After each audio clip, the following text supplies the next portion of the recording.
আসসালামু আলাইকুম। Textile engineering college question bank solving ক্লাসে সবাইকে স্বাগতম।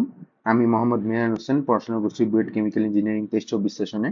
তো আজকে আমরা কেমিস্ট্রি ফার্স্ট পেপারের চ্যাপ্টার 4 অর্থাৎ রাসায়নিক পরিবর্তন নিয়ে আলোচনা করব। তো শুরু করা যাক। তো আমাদের প্রথম কোশ্চেন, 0.005 মোলার H2SO4 দ্রবণের পিএইচ কত? তো আমরা পিএইচ বলতে কি জানি? PH is equal two minus log of hydrogen concentration of hydrogen ion. তাহলে এই 0.005 মোলার H2SO4 এ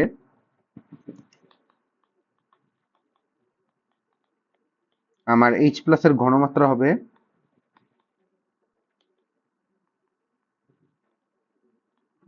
2 ইন্টু 0.005, তাহলে আসতেছে আমাদের 0.01। কারণ H2SO4 কে যদি আমরা বিশ্লেষণ করি তাহলে আসতেছে 2H প্লাস SO4 মাইনাস, মানে এখান থেকে বোঝা যাচ্ছে যে 1 মোল H2SO4 যদি বিয়োজিত হয় তাহলে আমার 2 মোল H প্লাস উৎপন্ন হয়। তো এই জন্য এখানে আমার 2 দ্বারা গুণ করা লাগছে। তো আসলো, আসার পর আমরা মাইনাস লগ 0.01 কে লিখতে পারি 1 ইন্টু 10 ইনভার্স 2। তো এটা আমরা লিখে বা 10 ইনভার্স 2 ও লিখতে পারি। যদি এটাকে সামনে নিয়ে আসে তাহলে আমাদের অ্যান্সার আসতেছে 2, এবং এটাই হচ্ছে আমাদের অ্যান্সার, বি নাম্বার। তারপর নেক্সট কোশ্চেন, রেড হেমাটাইটের সংকেত কি? Fe2O3। এই যে Fe2O3। তারপরে কেপি ও কেসি এর মান কার দ্বারা প্রবাহিত হয়? শুধু তাপমাত্রা দ্বারা। কেপি আর কেসি এর মান সবসময় তাপমাত্রা দ্বারা প্রবাহিত হয়। এখানে চাপ দ্বারাও হয় না বা ঘনমাত্রা দ্বারাও হয় না, অল দা টাইম তাপমাত্রা।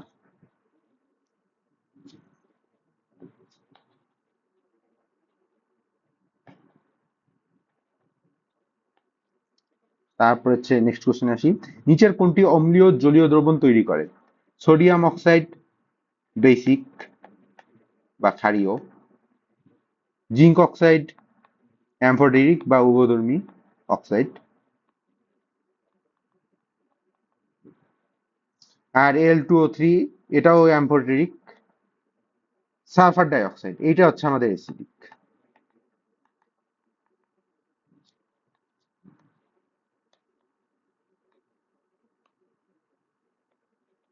ঠিক আছে, তো আমাদের অ্যান্সার হচ্ছে বি নাম্বার। তো তারপরে নেক্সট কোশ্চেনে আসি আমরা। 0.05, ওটা আগেই করলাম, কোশ্চেনটা একটু রিপিট হয়ে গেছে। তো এটাই হচ্ছে সেম কোশ্চেনই, খালি শুধু এখানে আমার ওখানে ছিল কি 0.005, বাট এবার কাছে 0.05। তো সেম প্রসেসে করলে আমাদের অ্যান্সার আসবে 1। ঠিক আছে, এটা আমরা একটু করে দেখবো।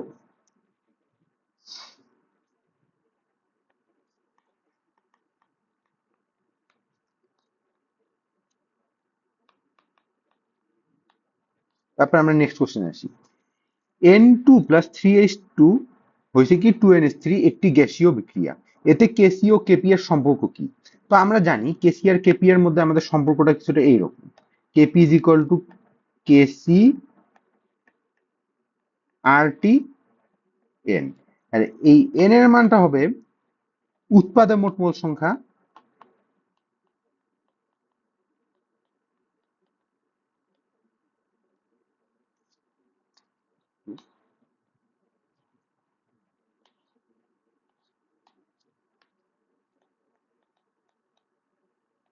মাইনাস বিক্রিয়কে মোট মোল সংখ্যা।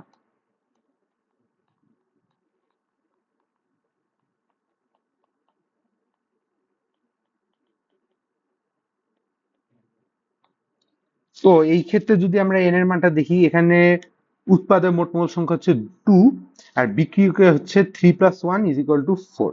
তাহলে 2 - 4 করলে আসতেছে আমাদের এন এর মান কত? -2। তাহলে KP is equal to KC R T -2। ঠিক আছে, বা এটাকে আমরা আবার এইভাবেও লিখতে পারি,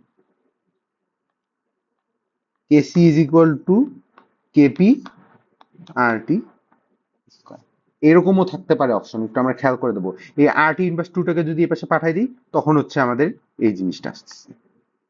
এটা একটু আমরা খেয়াল করব পরীক্ষায়। তো নেক্সট কোশ্চেন আসি, নিম্নের কোনটি বাফার দ্রবণ হিসেবে কাজ করে? রক্ত, এটা আমাদের বই দেওয়া আছে রক্তের বাফার কিভাবে কাজ করে, তো এখান থেকে আমাদের অ্যান্সার হবে রক্ত। তারপরে অম্লীয় KMNO4 ও অক্সালিক অ্যাসিড দ্রবণের রিডক্স বিক্রিয়ায় কোনটি অটোপ্রভাবক হিসেবে কাজ করে? ম্যাঙ্গানিজ 2+। আমরা জানি ম্যাঙ্গানিজ 2+ হচ্ছে অটোপ্রভাবক।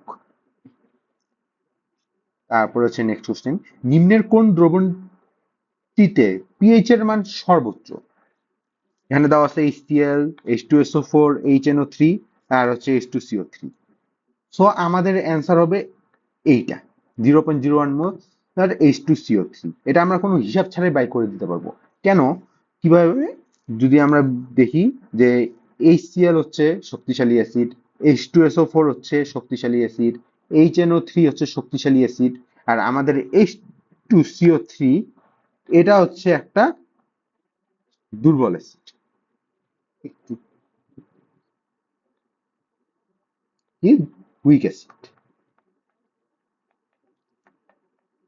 আর উইক অ্যাসিড যেহেতু, সেই হিসেবে তার পিএইচ এর মানটা তো অবশ্যই বেশি হবে, পিএইচ হাই।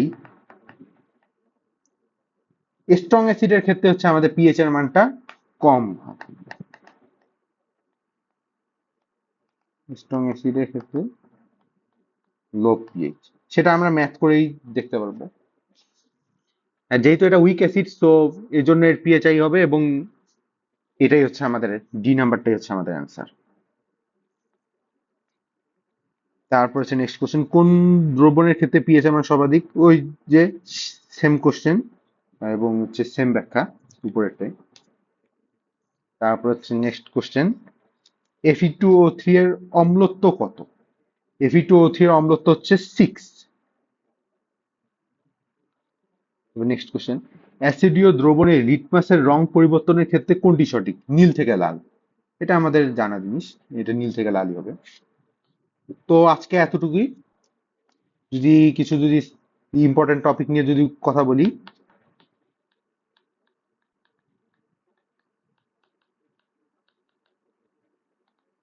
তাহলে আমাদের হচ্ছে কেপিকেসি,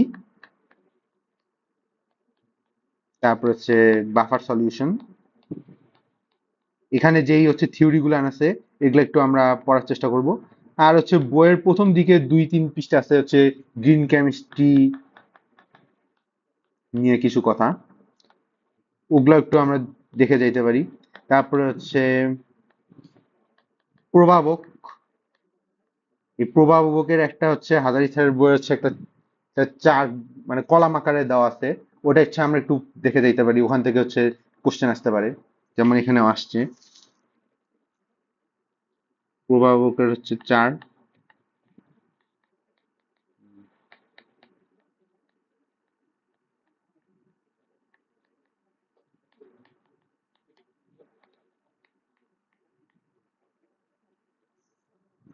তো এতটুকুই আজকে, থ্যাংক ইউ অল,